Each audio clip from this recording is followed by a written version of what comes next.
It's a pattern many of us know too well. You really care about someone, but somehow you end up pushing them away.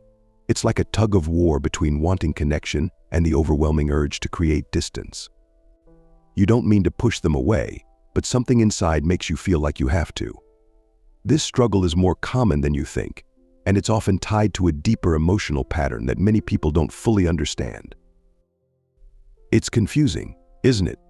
You want intimacy, you want to be close to someone, but the closer they get, the more you feel the need to pull back. It's like you're torn between two forces: your desire for connection and a fear that comes with being too vulnerable or dependent on someone else. If this sounds familiar, you're not alone. It's the heart of what's known as avoidant attachment, and understanding why it happens can be the first step toward breaking the cycle. Understanding avoidant attachment. Avoidant attachment is a relationship pattern that often stems from early experiences of inconsistency or emotional neglect during childhood. If, as a child, your emotional needs weren't consistently met, whether through distant caregivers or feeling emotionally unsupported, you may have developed this attachment style as a way to protect yourself from perceived rejection or abandonment. It's not something you consciously choose, rather, it's a learned defense mechanism. As a child, your instinct was to shut down or distance yourself to avoid the pain of being let down emotionally. Over time, this coping strategy becomes ingrained and follows you into adulthood. It's your way of protecting yourself from vulnerability and the fear of being hurt. The key here is that this behavior isn't a choice, it's a learned response to emotional pain and fear. By understanding that this attachment style is rooted in your past experiences, you can begin to recognize the patterns and understand that your urge to pull away isn't about the people around you, it's about how you've learned to cope with emotions that feel too intense to handle. The fear of intimacy. For many avoidantly attached individuals, emotional closeness can feel overwhelming. The closer someone gets, the more intense the vulnerability feels. There's a deep-seated fear that intimacy means losing control or becoming too dependent on someone else. The idea of opening up and being vulnerable feels like a threat, so the natural response is to push people away, even when you care about them. It's not that you don't want connection, it's that vulnerability feels like a burden rather than a bridge to a deeper relationship. But here's an important truth to remember: vulnerability doesn't mean weakness. In fact, it's the very thing that allows us to build strong, meaningful connections with others. When you allow yourself to be vulnerable, you create space for others to do the same. It's the foundation for trust and intimacy. By embracing vulnerability, you open the door to the kind of deep, authentic relationships that can bring more fulfillment into your life. Take small steps to open up in safe environments, and recognize that vulnerability is a path, not a destination. It might feel uncomfortable at first, but over time it becomes the key to unlocking deeper connections with the people who matter most. The push-pull dynamic. The push-pull dynamic is a common experience for those with avoidant attachment. You might find yourself feeling incredibly close to someone, but as the relationship deepens, you suddenly feel the urge to pull away. It's as if the emotional closeness becomes too much, and in response, you create distance, even if you care deeply about the person. This can leave both you and the other person confused, because while you want connection, your instincts push you to retreat. This cycle of emotional push and pull is tough, because it's often driven by fear and discomfort with vulnerability. It's not about not caring, it's about the overwhelming emotions that intimacy can trigger. And it can make relationships feel uncertain and inconsistent for everyone involved. The first step toward breaking this cycle is understanding it.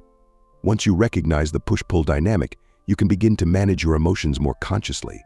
Instead of reacting by distancing yourself when things get too close, practice staying present and communicating your needs openly. It's about acknowledging that intimacy doesn't have to feel threatening, and that you can still have your space while nurturing connection. Being open about your feelings and discussing your fear of closeness with a trusted partner can help create understanding and prevent the cycle from taking control of your relationships. Building awareness and self-reflection. Building awareness and practicing self-reflection is crucial in breaking the cycle of avoidant attachment. Start by becoming more aware of your behaviors and feelings in relationships. Pay attention to moments when you feel the urge to push someone away or create distance. Ask yourself what triggered this reaction. Is it when someone gets too emotionally close? Is it when you feel vulnerable or dependent? Understanding these patterns is the first step toward understanding why you do what you do. Self-reflection allows you to see how your attachment style plays out in your relationships. The more you reflect on your past experiences and how they influence your present, the easier it will be to recognize when those old patterns are surfacing. This awareness gives you the power to make intentional, healthier choices in your relationships. You can learn to pause, take a breath, and choose to respond differently without falling into the same cycle of pulling away. Remember, self-reflection is not about self-criticism, it's about growth. The more you understand yourself, the more you can create the space for change and healing. By being aware of your triggers and taking the time to reflect on them, you give yourself the opportunity to create deeper, more secure connections moving forward. Healing avoidant attachment. Healing avoidant attachment is absolutely possible, but it takes time, patience, and self-compassion. It's about challenging the old fears and beliefs you've developed around intimacy and vulnerability. For years, you may have learned to push people away to protect yourself from feeling hurt or overwhelmed. But now, to heal, you need to slowly unlearn these defensive mechanisms and shift your mindset. The key is to approach healing with patience. Change doesn't happen overnight. You need to be kind to yourself through this process, accepting that setbacks may happen and that growth takes time. It's not about being perfect, it's about making steady progress toward healthier patterns of relating. Start with small steps to gradually open up in relationships. Begin by expressing your feelings in safe environments, maybe with a close friend or a partner who understands and is patient with your journey. You don't need to dive into deep, vulnerable conversations right away.